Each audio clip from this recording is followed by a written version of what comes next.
শিবরাত্রি উপলক্ষে শিবের মাথায় জল ঢালতে গিয়ে মোমবাতির আগুনে পুড়ে দগ্ধ হওয়া ছাত্রীর মৃত্যু হলো বুধবার সকালে কালনা হসপিটালে। শিবরাত্রি উপলক্ষে কালনা সূর্য সমিতি ক্লাবের মাঠে শিব মন্দিরে শিবের মাথায় জল ঢালতে গিয়ে অগ্নিদগ্ধ হয়ে গুরুতর আহত হন এক ভক্ত। জানা গিয়েছে, দগ্ধ এই পুণ্যার্থীর নাম পৌলমী রায়, সে একাদশ শ্রেণীর ছাত্রী। তার বাড়ি পূর্ব বর্ধমান জেলার কালনা থানার অন্তর্গত শ্যামরায় পাড়া এলাকায়। রবিবার সন্ধ্যার পর কালনা শ্যামরায় পাড়া এলাকার বাসিন্দা ওই ভক্ত পৌলমী রায় শিবরাত্রি উপলক্ষে জল ঢালতে গিয়েছিলেন। আর এমন সময় রবিবার সন্ধ্যায় মোমবাতির আগুন থেকে আগুন ধরে যায় তার শাড়িতে। এরপরে তাকে নিয়ে আসা হয় কালনা মহকুমা হসপিটালে। তারপর আশঙ্কাজনক অবস্থায় সেখান থেকে নিয়ে যাওয়া হয় কলকাতা।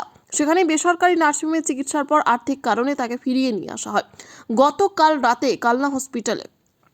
এদিন বুধবার সকালে কালনা হসপিটালেই তার মৃত্যু হয়। বুধবার কালনা হসপিটালেই হবে মৃতদেহের ময়নাতদন্ত। রীতা ভট্টাচার্যের রিপোর্ট, সুন্দর বাংলা নিউজ। ও কোথায় গিয়েছিল ওই দিনকে? ওই দিন বাড়ির পাশেই শিব মন্দির, হ্যাঁ। বাড়ি থেকে মানে 100 মিটারের ভিতরেই। সেখানে স্বাভাবিকভাবে ওই মন্দিরে পুজো দিতে গিয়েছিল। তারপর মন্দিরে পুজো দিয়ে ওই আরেকটি ওখানে মন্দির রয়েছে, মানে অনেকগুলো মন্দির রয়েছে ওখানে। তো একটি মন্দিরে ওখানে ধূপবাতি দেওয়ার পর মানে দিচ্ছিল, মানে ওই সূর্য সমিতির হ্যাঁ মন্দিরটা। তো হ্যাঁ। কোনো কারণে অসাবধানতাবশত আগুন লেগে যায় এবং বীভৎসভাবে পুড়ে যায় কয়েক মিনিটে, মানে সেকেন্ডের মধ্যে।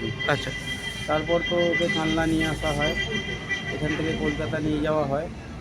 তারপর আবার ওখানে সেরকমভাবে মানে নার্সিংহোমে এবার সাধারণ একটা মধ্যবিত্ত ফ্যামিলির পক্ষে খরচ ব্যয় করা খুবই অসম্ভব হয়ে যাচ্ছে, যে কারণে আবার ওকে এখানে নিয়ে আসা আজকে ভোরবেলা।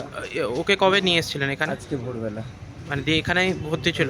আর কলকাতায় কি আজকে রাত্রে ভর্তি করেছিল, মানে গতকাল রাতে ভর্তি করেছিলেন? হ্যাঁ। আর কলকাতায় কি সরকারি হসপিটালে ওর বেড সিট- পাওয়া যায়নি, মানে বেসরকারি হসপিটালে অনেক চার্জ করছিল? অনেক চার্জ, আচ্ছা। মানে যেটা সাধারণ মধ্যবিত্ত ফ্যামিলি বহন করা সম্ভব হয়নি, মেয়ের বাবার পক্ষেও সম্ভব হয়নি। আর সরকারি কোনো হসপিটালেই না, বেড পাওয়া যায়নি? না, বেড পাওয়া যায়নি। আচ্ছা, কিসে পড়তো মেয়েটি? 11-এ পড়তো, 11-এ কোন স্কুলে? এখানেই কামলাতে। আচ্ছা, কি নাম মেয়েটির? পৌলমী রায়। আর আপনার কি নাম? আমার নাম রথিন চক্রবর্তী। কে হয় আপনার? আমার ওটা মামাতো বোন। এই বিষয়ে কী বলা যাবে বলুন তো। গত রবিবার দিন ঘটনাটা ঘটলো, অঘটনটা মর্মান্তিক ঘটনা। অল্প বয়সী মেয়ে, 11 ক্লাসে পড়ে, আজকে ভোরবেলায় মারা গেছেন। দেখুন, ওনার মা বাবাকে ধরুন এখন কোনো সান্ত্বনাই ওনাদের পক্ষে যথেষ্ট না। আমরা পাশে রয়েছি, আমরা নিজেদেরও মনটা খুব খারাপ।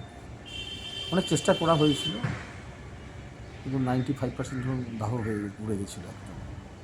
স্বাভাবিকই চিকিৎসার কোনো ত্রুটি ছিল না, চেষ্টা সবাই করেছে, ওনার পরিবার, মা বাবা থেকে শুরু করে ওই পাড়ার লোক, আমরা প্রশাসনিকগতভাবে যারা রয়েছি সবাই সচেষ্ট হয়েছিল, কিন্তু নিয়তি যেটাকে বলা হয় রাখা গেল না, বাঁচানো গেল না।